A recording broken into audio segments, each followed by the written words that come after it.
എല്ലാ കൂട്ടുകാർക്കും നല്ലൊരു ദിവസം ആശംസിച്ചുകൊണ്ട് നമുക്ക് നേരെ സേതുവിന്റെ പല്ലവിയുടെയും ഇന്നത്തെ നല്ലൊരു വിശേഷം കേട്ടാലോ. ആദ്യമായി കാണുന്നവരാണെങ്കിൽ ചാനൽ ഇഷ്ടപ്പെട്ട ഒന്ന് സബ്സ്ക്രൈബ് ചെയ്യാൻ മറക്കരുതേ. അതോടൊപ്പം തന്നെ കണ്ടുകൊണ്ടിരിക്കുന്ന എല്ലാവരുടെ സപ്പോർട്ടിലേക്കും തുടർന്നും പ്രതീക്ഷിച്ചുകൊണ്ട് നമുക്ക് നേരെ നമ്മുടെ വിശേഷത്തിലേക്ക് അങ്ങോട്ട് പോയാലോ.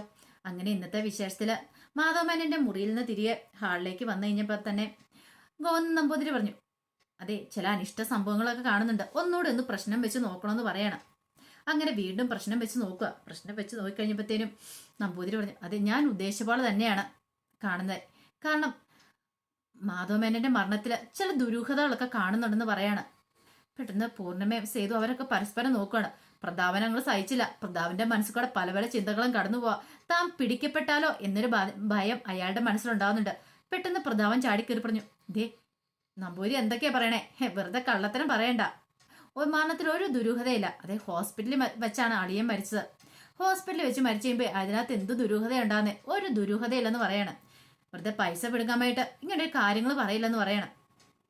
പ്രതാപനെ രൂക്ഷമായിട്ട് നോക്കി ഗോവിന്ദൻ നമ്പൂതിരി. എന്നിട്ട് പറഞ്ഞു, അതെ, പൈസ മേടിച്ചിട്ടാ ഞാനിപ്പോ ഈ പണി ചെയ്യുന്നത് തങ്ങളോട് ആരാ പറഞ്ഞെന്ന് ചോദിക്കുകയാണ്. എന്തേലും പറയാൻ പറ്റുമോ?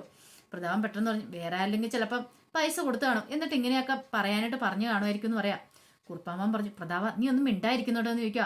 പ്രതാപൻ ഇങ്ങനെ കടന്ന് അലച്ചോണ്ടിരിക്കുന്ന പല്ലവി പെട്ടെന്ന് ശ്രദ്ധിക്കുകയാണ്. അയാളുടെ മുഖത്തെ ആ വെപ്രാളോ വിഷമോ ഒക്കെ, കാരണം ദുർമരണമാണെന്ന് പറഞ്ഞു കഴിഞ്ഞപ്പോൾ തന്നെ അദ്ദേഹത്തിന്റെ മുഖത്ത് എന്തൊക്കെയോ ഒരു ഭാവങ്ങളൊക്കെ മിന്നി പറഞ്ഞു. ഒരു പേടിയാണോ, ഒരു എന്തൊക്കെയോ ഒരു കാര്യങ്ങളൊക്കെ പല്ലവിക്ക് ഇതിൽ സംശയങ്ങളൊക്കെ തോന്നുകയും ചെയ്തു. പിന്നീട് വീണ്ടും പറഞ്ഞു, അതെ, എന്താണല്ലോ എനിക്കിനി ഇങ്ങോട്ട് വരേണ്ട തന്നെ വരും.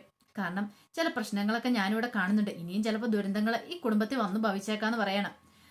പ്രധാൻ പറഞ്ഞു, ഇതൊന്നും കേട്ടിട്ട് എന്റെ ചേച്ചി ഒന്നും വിശ്വസിക്കില്ലെന്ന് പറയണം. ഇത്ര സമയം തിരുമേനിയൊന്നും ഉണ്ടായിരുന്നു. തിരുമേനിക്ക് നിങ്ങൾ ദേഷ്യം വന്നു. തിരുമേനി ചോദിച്ചു, അല്ല, നിങ്ങൾ ആരാന്ന് ചോദിക്കുക കുടുംബത്തിലെ. ഇത് കേട്ടപ്പം കുറുപ്പേട്ടൻ പറഞ്ഞു, അത് പൂർണ്ണിമേച്ചിയുടെ സഹോദരനാന്ന് പറയണം. ഓ, സഹോദരനല്ലേ. ഒരു കാര്യം വിചാരിക്കണം, നിങ്ങൾ എന്തുകൊണ്ട് ഇത്ര രോഷാകുലനായി ആകുന്നേ? ഞാൻ അതിനു വേണ്ടി മാത്രം വലിയ കാര്യങ്ങളൊന്നും ഇവിടെ പറഞ്ഞില്ലല്ലോ. കാരണം ബാക്കി ആർക്കും കുഴപ്പമില്ല. നിങ്ങൾ പിന്നെ എന്തിനാ ഈ അസ്വസ്ഥപ്പെടുന്നതെന്ന് ചോദിക്കുകയാണ്. ഇത് കേട്ടതും പ്രതാപനൊന്നും ഞെട്ടി. ദൈവമേ, തന്റെ കള്ളി വെളിച്ച് താവുമോ എന്നൊരു ടെൻഷൻ ഉണ്ടായി.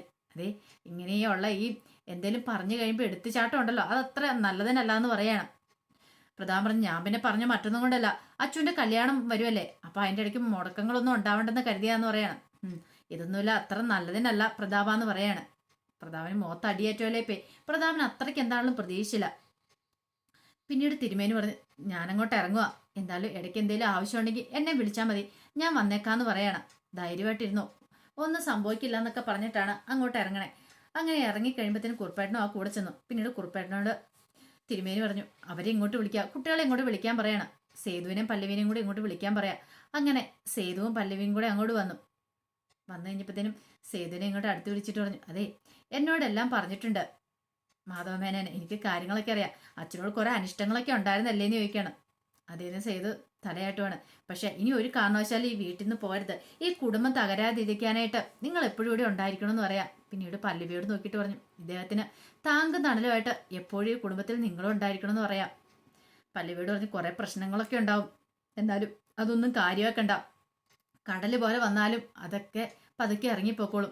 എത്ര വലിയ ആപത്തും ഇതൊക്കെ വന്നാലും ഒരു കാരണവശാലും ഈ കുടുംബത്തിൽ നിങ്ങൾ രണ്ടുപേരും പോകലെന്ന് പറയണം. പല്ലവിനെ അടുത്തേക്ക് വിളിച്ച് തലയെ കൈവച്ച് അനുഗ്രഹിക്കുകയാണ്.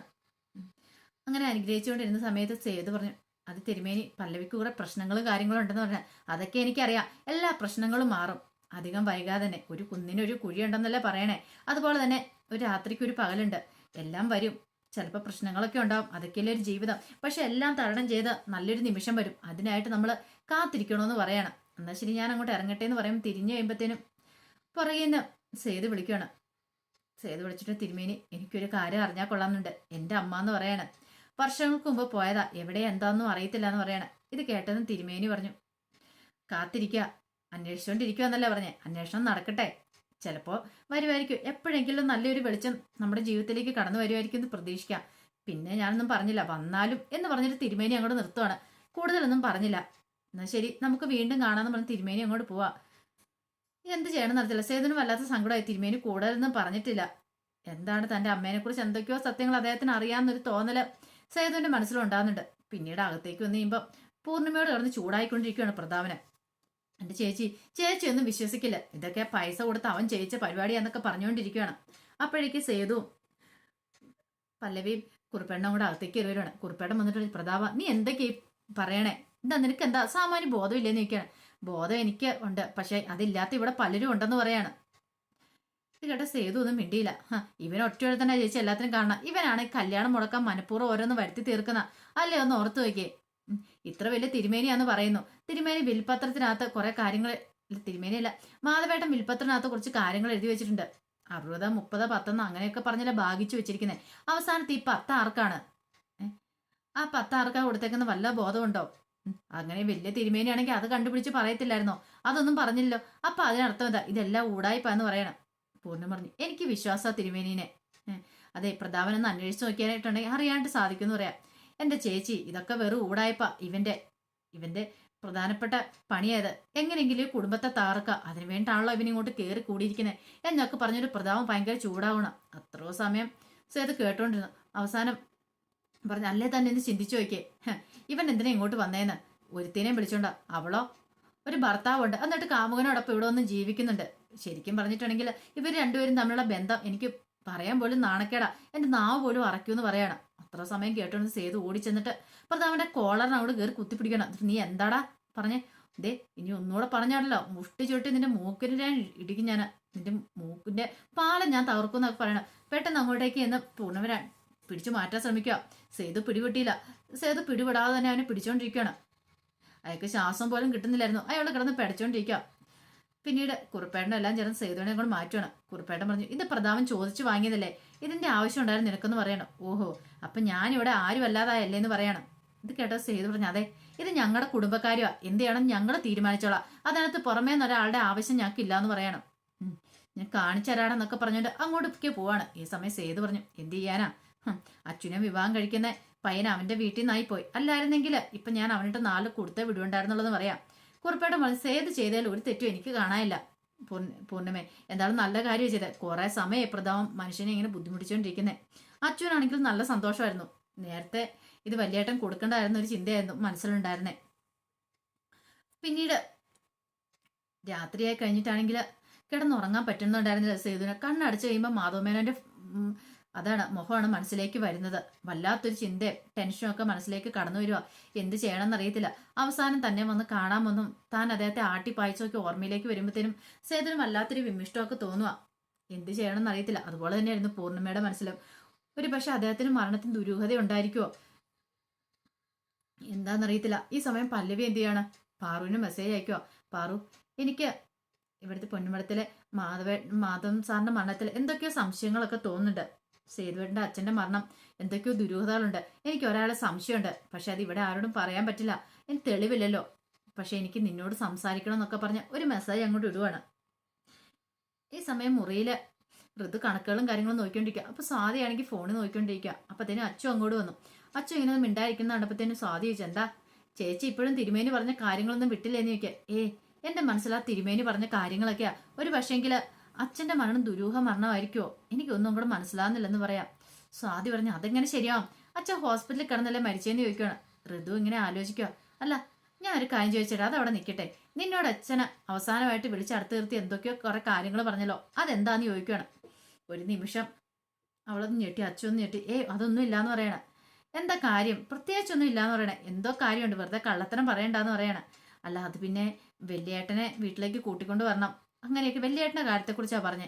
സത്യമാണോ നീ പറഞ്ഞെന്ന് നിൽക്കും. അതേന്ന് പറയാണ്. പക്ഷെ ഋതുവിന് അതത്ര അങ്ങോട്ട് വിശ്വാസം വന്നില്ല. ഋതു സംശയത്തോടെ അച്ഛനെ നോക്കുവാണ്. അച്ഛനാണ് എന്ത് ചെയ്യണമെന്ന് അറിയത്തില്ല. അച്ചു പതുക്കെ നൈസായിട്ട് അങ്ങോട്ട് അവിടെ നിന്ന് അങ്ങോട്ട് ഒഴിഞ്ഞു മാറുവാണ്. ഋതുവിന് മനസ്സിലായി വേറെ എന്തൊക്കെയോ കാര്യങ്ങൾ അച്ഛനറിയാം, പക്ഷെ അച്ചു അതിനെക്കുറിച്ചൊന്നും പറയാതിരിക്കുന്നതാണ്. എന്ത് കാര്യമെന്ന് അറിയത്തില്ല. ഈ സമയം പ്രതാപം മൂക്കുമുട്ട കുടിച്ചോണ്ടിരിക്കുകയാണ്. കുടിച്ച് ലെക്കടിഞ്ഞ് പ്രതാപൻ ഓരോ പിച്ചും പേയും പറഞ്ഞോണ്ടിരിക്കുക. അയാള് ആ നമ്പൂതിരി അയാളെ കുറിച്ച് അന്വേഷിച്ചു. അയാൾ പ്രഗത്ഭനാണ്.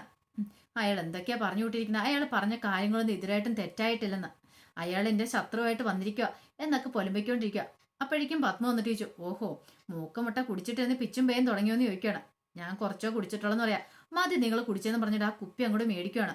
ഇനി നിങ്ങൾ കുടിക്കേണ്ടെന്ന് പറയും. പത്മ അതിങ്ങ് തരാൻ പറയണം. വേണ്ട ഇപ്പൊ തന്നെ 4 കാലിലായെന്ന് പറയണം. ആ കുപ്പി ആ മുറിയിലേക്ക് കൊണ്ടേ വെച്ചിട്ട് പ്രതാപന് കഴിക്കാനുള്ള മെഡിസിൻ എടുത്തോണ്ട് വരുവാണ്. ഇതെന്താ ഇത് കഴിക്കുക, എന്നും വൈകുന്നേരം പ്രഷറിന്റെ ഗുളിക നിങ്ങൾ കഴിക്കുന്നതല്ലേ, ഇന്ന് കഴിച്ചില്ലോ എന്ന് പറയണം. അങ്ങനെ ഗുളിക മേടിച്ച് വായിലേക്ക് ഇട്ട് കഴിഞ്ഞപ്പോഴത്തേനും പ്രതാപന്റെ മനസ്സിൽ കൂടെ ആ ചിന്തകൾ കടന്നു വരുവാണ്. അന്ന് മാധവമേനോന് ചങ്കുനുമേന ഉണ്ടായ സമയത്ത് താൻ ഗുളിക മാറ്റി വെച്ചു, പിന്നീട് വേറെ ഗുളിക കൊടുത്തൊക്കെ. അതൊക്കെ ഓർത്ത് കഴിഞ്ഞപ്പോൾ ഒരു ഞെട്ടുണ്ടായി. പെട്ടെന്ന് വായ കിടക്കുന്ന ഗുളികയോട് തുപ്പിക്കളയണം. ഇതെന്ത് പരിപാടിയെ പ്രതാപേട്ട കാണിച്ചേ? എന്തിനാ ഗുളിക തുപ്പിയെന്ന് ചോദിക്കണം. അത് പിന്നെ ശരിയാകത്തില്ല, ഈ ഗുളിക മാറിപ്പോയിട്ടുണ്ടാവുന്ന. അതെ, ഗുളിക മാറിത്തരും. ഗുളിക മാറി കഴിച്ചിട്ടുണ്ടെങ്കിൽ അപകടമാണ്, മരിക്കുമെന്ന് പറയാണ് ഞാൻ. എന്തൊക്കെയാ പറയുന്നേ? ആര് മാറ്റി വെച്ചെന്നാ പറഞ്ഞേ? നീ മാറ്റി വെക്കൂന്ന് പറയണം. ഓ എന്റെ ദൈവമേ, കുടിച്ചു ഇയാൾക്ക് ബോധം വെളിവൊന്നും ഇല്ലാതായല്ലോ. എന്റെ പൊന്നു ദൈവമേ, ഇതെന്തൊരവസ്ഥയാ, എന്തൊരു കഷ്ടകാലം എന്ന് പറയണം. അതെ, എന്നെ കൊല്ലും, ഗുളിക തന്ന് നീ കൊല്ലൂന്ന് പറയണം. എന്ത് കുന്തോലും ചെയ്യുക എന്ന് പറഞ്ഞ് ദേഷ്യപ്പെട്ട് അങ്ങോട്ട് പത്മ പോവാണ്. അപ്പോഴും പ്രതാപൻ ഇങ്ങനെ ഓരോ പിച്ചും പേയും പറഞ്ഞുകൊണ്ടിരിക്കുക. എന്ത് ചെയ്യണമെന്ന് അറിയത്തില്ല പ്രതാപന്. ആകെപ്പാടെ മനസ്സിനെ ആ ഒരു വെപ്രാളം അലട്ടിക്കൊണ്ടിരിക്കുക. മാധവമേനൻ ഇങ്ങനെ മുന്നിൽ വന്ന് നിൽക്കുന്നതായിട്ട് പ്രതാപന് തോന്നുവാണ്. പിന്നീട് പിറ്റേ ദിവസം ക്ലാസ്സിൽ ടീച്ചർ ക്ലാസ് എടുത്തോണ്ടിരിക്കുക. അങ്ങനെ ക്ലാസ് എടുത്ത് തീർന്നു കഴിഞ്ഞപ്പോഴത്തേനും ഇന്ദ്രൻ പറഞ്ഞു ഇപ്പോഴൊരു സമാധാനമായെന്ന് പറയാ. സ്വാതി പറഞ്ഞു എനിക്ക് എന്താണെങ്കിലും ഇഷ്ടപ്പെട്ടെന്ന് പറയാം. പിന്നെ ഇതുപോലെയാണ് ക്ലാസ് എടുക്കുന്നത്. ഈ ഷേക്സ്പിയറിന്റെ കഥയ്ക്ക് ഇങ്ങനെയൊന്നും അല്ല അവതരിപ്പിക്കേണ്ടത്. അതൊക്കെ നന്നായിട്ട് വേണം പറയാനായിട്ട്. നന്നായിട്ട് പഠിപ്പിക്കുന്ന ഒരാൾ ഇപ്പൊ തന്നെ വരുമെന്ന് പറയാം പല്ലവി ടീച്ചർ. ഓ അതിൽ നിന്നും വലിയ കഥയൊന്നുമില്ല, അവർക്ക് ഈ പറയുന്ന പോലെ ക്ലാസ് ഒന്നും എടുക്കാൻ പറ്റില്ലെന്ന് പറയാണ്.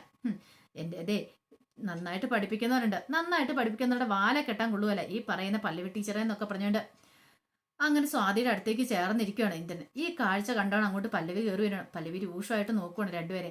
അപ്പൊ അതിന്റെ വിശേഷങ്ങളൊക്കെയാണ് കണ്ടത്. ഇതിന്റെ ബാക്കി വിശേഷങ്ങളുമായിട്ട് വൈകുന്നേരത്തെ പ്രമോയി വരാട്ടോ.